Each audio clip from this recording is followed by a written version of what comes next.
ગુજરાતી બાળ વાર્તાઓ. ઘણા વર્ષો પહેલા ચંપકનગરમાં એક ગાઢ જંગલ હતું. ચંપકનગરના જંગલમાં એક એવો મગર રહેતો હતો જે વર્ષોથી એક નાનકડા ઘેટાના બાળકને ખાવાની રાહ જોતો હતો. પરંતુ એક દિવસ એવું થયું કે આખું જંગલ આશ્ચર્યમાં પડી ગયું. તે જંગલમાં જાંબો અને કમલી નામનું એક ઘેટું કપલ રહેતું હતું. એ બંનેનું એક સંતાન હતું જેનું નામ હતું ચીકુ. જાંબો અને કમલી એક તળાવ નજીક એક સુંદર ઘર બનાવીને રહેતા હતા. એ લોકો ખૂબ જ આરામદાયક જીવન જીવતા હતા. તેના ઘરની નજીકના તળાવમાં જંગલમાં એક ખૂંખાર અને દુષ્ટ મગર રહેતો હતો. તેનું નામ હતું સિકંદર મગર. તે હંમેશા જાંબો અને કમલીના પુત્ર ચીકુને ખાવાની તક શોધતો હતો.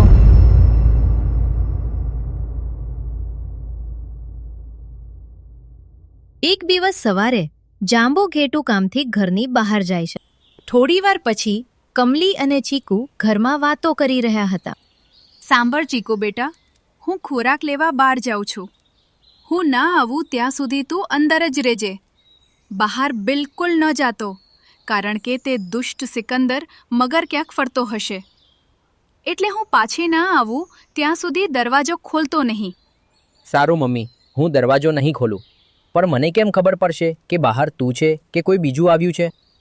હું જ્યારે આવીશ ત્યારે ઘેટાનો અવાજ કરીશ, ત્યારે જ તું દરવાજો ખોલજે.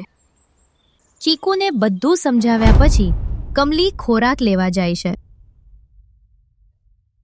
ઘરથી થોડે દૂર ઝાડી પાછળથી તે જ સિકંદર મગર કમલીને ઘરની બહાર જતા જુએ છે. પછી તે વિચારે છે, અરે વાહ, થોડીવાર પેલા જાંબો ઘરની બહાર ગયો છે અને હવે કમલી ચીકુને એકલા છોડીને ગઈ છે. આ સારો મોકો છે. હું આજે જ ચીકુને મારો શિકાર બનાવીશ. મને આ મોકો પછી નહીં મળે અને હું આ તક ગુમાવવા માંગતી નથી. આજે તો હું ચીકુને મારો શિકાર બનાવ્યા વગર શાંતિથી બેસવાનો નથી. બસ એકવાર હું તેને પકડી લઉં. તો મારે શું કરવું જોઈએ? હા, હું એક કામ કરીશ. હું તેના ઘરની બહાર દરવાજા પાસે ઊભો રહીશ અને મોકો જોઈને હું ઘરમાં પ્રવેશ કરીશ. આ વિચારીને સિકંદર મગર જાંબો અને કમલીના ઘરની પાછળ સંતાઈ જાય છે અને ચીકુને ઘરની બહાર નીકળવાની રાહ જોવા લાગે છે.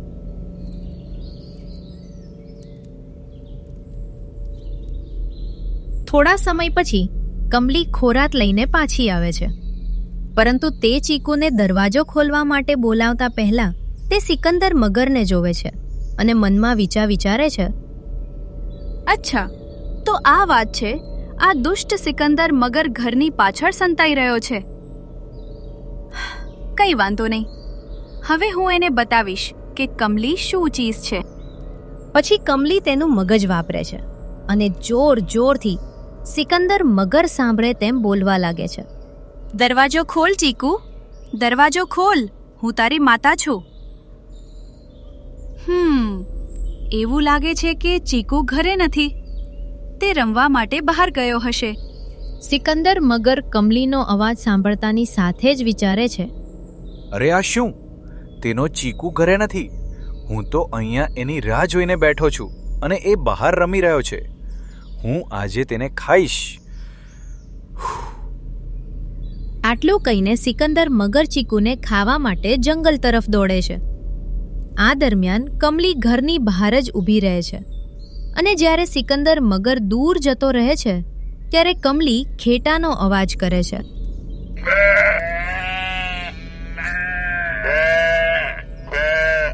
આવો અવાજ સાંભળીને ચીકુ દરવાજો ખોલે છે અને કહે છે, મમ્મી, તું આવી ગઈ.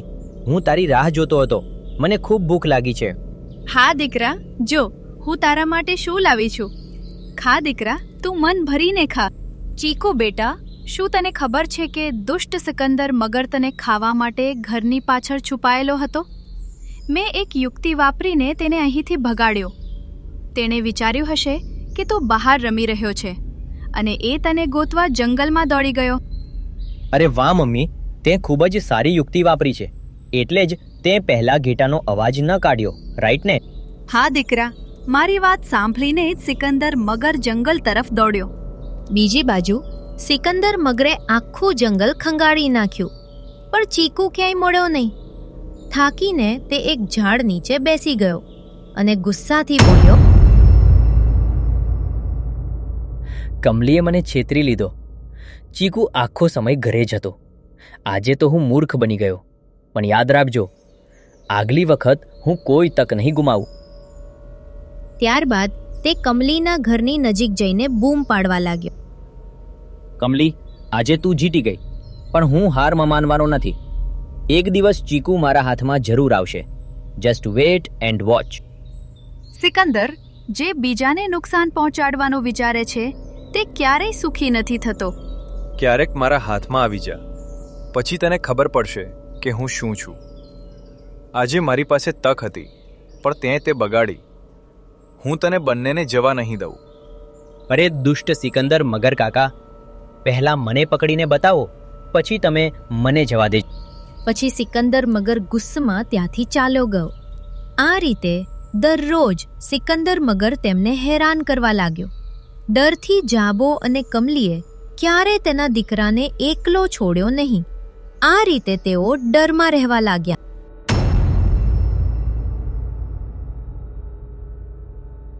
એક દિવસ ચીકુ બહાર રમવા જવાની જીદ કરે છે. મમ્મી, આજે હું બહાર રમવા જઈશ. મને રોજ આ રીતે ઘરની અંદર બેસવાનું ગમતું નથી. ના દીકરા, બહાર ના જા. દુષ્ટ મગર તારી જ રાહ જોઈને બેઠો છે. તે તને પકડીને ખાઈ જશે. ના મમ્મી, કંઈ નહીં થાય. હવે હું મોટો થઈ ગયો છું. હું ક્યાં સુધી આવા ડરમાં જીવીશ? સારું બેટા, જા અને સાવધાન રહેજે, અને ઝડપથી ઘરે પાછો આવી જાજે. આટલું કહીને ચીકુ બહાર રમવા જાય છે.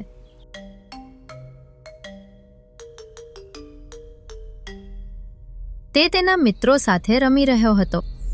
ઝાડીઓની પાછળથી કોઈ ચીકુ પર નજર રાખી રહ્યું હતું. ચીકુ પોતાના મિત્રો સાથે રમવામાં એટલો મસ્ત હતો કે તેને ખ્યાલ જ ન આવ્યો. અચાનક ઝાડી હલી અને સિકંદર મગર બહાર આવ્યો. મગરને જોઈને ચીકુના મિત્રો ભાગી જાય છે. અરે, આ બધા કેમ ભાગી ગયા? મેં તને કહ્યું હતું કે તું ચોક્કસ મારા હાથમાં આવીશ. આજે મારી પાસે આ તક છે. હવે તું શું કરીશ? આજે તારી માતા પણ તને બચાવવા માટે નથી. હું આટલા લાંબા સમયથી આ દિવસની રાહ જોઈ રહ્યો હતો. તે દિવસે તું ખૂબ હસતો હતો. હવે હસ. અચાનક મગરને પોતાની સામે જોઈને ચીકુ ખૂબ ડરી જાય છે અને કહે છે, મને છોડી દો, પ્લીઝ મને છોડી દો મગર કાકા. મેં તમારું શું બગાડ્યું છે? મને છોડી દો. હું મારી માતાનો એકમાત્ર પુત્ર છું. મને જવા દો, મને ન ખાઓ. હવે તું ક્યાં જશે? તે દિવસે તું મારી મજાક ઉડાવતો હતો. હું આજે તને જવા નહીં દઉં. હું આજે તને ખાઈશ. અરે મગર કાકા, તમારી મારી સાથે શું દુશ્મની છે? મને જવા દો. હું એક નાનો બાળક છું. મને ખાઈને તારું પેટ ભરાશે નહીં. તમે બીજે ક્યાંક શિકાર કરો. મને છોડી દો. મારી માતા મારી રાહ જોઈ રહી છે. આટલું કહીને ચીકુના મનમાં એક વિચાર આવે છે અને તે વિચારવા લાગે છે, આ વ્યક્તિથી છુટકારો મેળવવા માટે મારે કંઈક કરવું પડશે. તે આ રીતે સાંભળશે નહીં. હું એક કામ કરીશ. હું તેને મારી વાતચીતમાં વ્યસ્ત રાખીશ અને તક મળતા જ ભાગી જઈશ. હા, એ ઠીક છે. ચીકુ તેની સાથે વાત કરવાનું શરૂ કરે છે અને તક મળતા જ તે ભાગી જાય છે.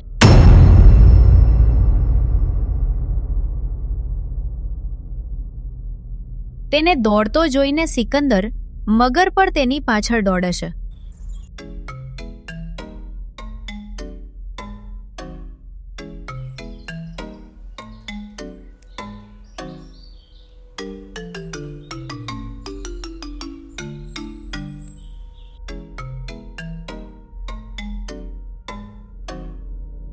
દોડતી વખતે તે અચાનક એક ઝાડ પર ચડી જાય છે.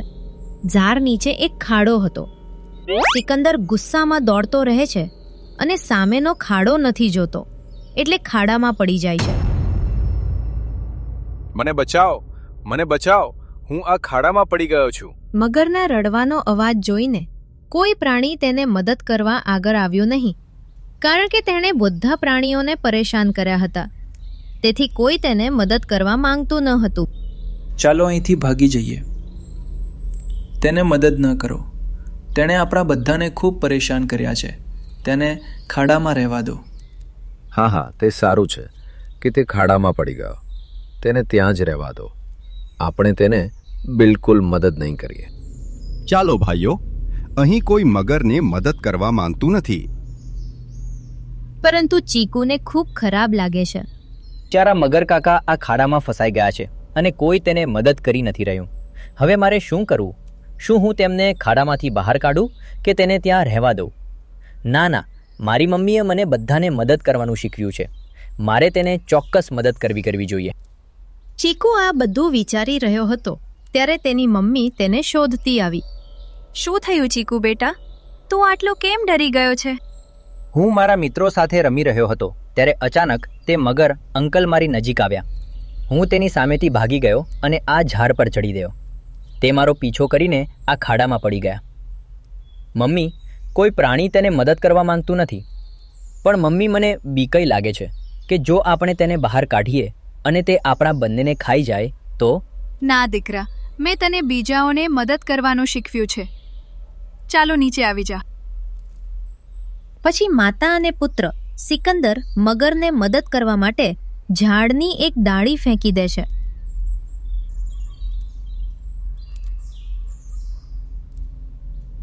સિકંદર મગર તે ડાળીની મદદથી બહાર આવે છે અને વિચારે છે,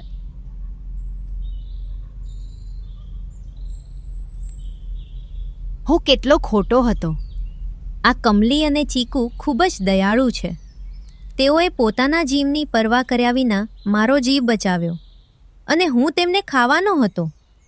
તો પણ એ બંનેએ મને મદદ કરી. કૃપા કરીને મને માફ કરો. તમે બંને મારો જીવ બચાવ્યો અને હું તમને પરેશાન કરતો રહ્યો. હવે હું તમારા બંનેની માફી માંગુ છું. આજથી હું તમારું રક્ષણ કરીશ. મેં આખી જિંદગી બીજા પ્રાણીઓને ડરાવ્યા. આજે જ્યારે હું મુશ્કેલીમાં હતો ત્યારે કોઈ આવ્યો નહીં. માત્ર તમે બંને આવ્યા. આજે મને સમજાયું કે દયા અને મિત્રતા જ સૌથી મોટી તાકાત છે. સિકંદરની આંખોમાં પહેલીવાર પસ્તાવાના આંસુ હતા. કમલી, ચીકુ, જો શક્ય હોય તો મને માફ કરી દો. જો તમે ખરેખર બદલાવા માંગતા હો તો અમે તમને માફ કરીએ છીએ. કમલીએ પણ માથું હલાવ્યું. તે દિવસ પછી સિકંદરે ક્યારેય કોઈ પ્રાણીને હેરાન કર્યો નહીં. ઉલટું, જ્યારે પણ જંગલમાં કોઈ મુશ્કેલીમાં પડતું ત્યારે સિકંદર સૌથી પહેલા મદદ કરવા દોડી આવતો અને ચંપકનગરના જંગલમાં ફરીથી શાંતિ અને ખુશી છવાઈ ગઈ. બાળ મિત્રો, લાઈક કરો આનું ના ભૂલતા, સબસ્ક્રાઇબ કરો આપણી ચેનલ ગુજરાતી બાળ વાર્તાને અને જુઓ સુંદર મજાની વાર્તાઓ.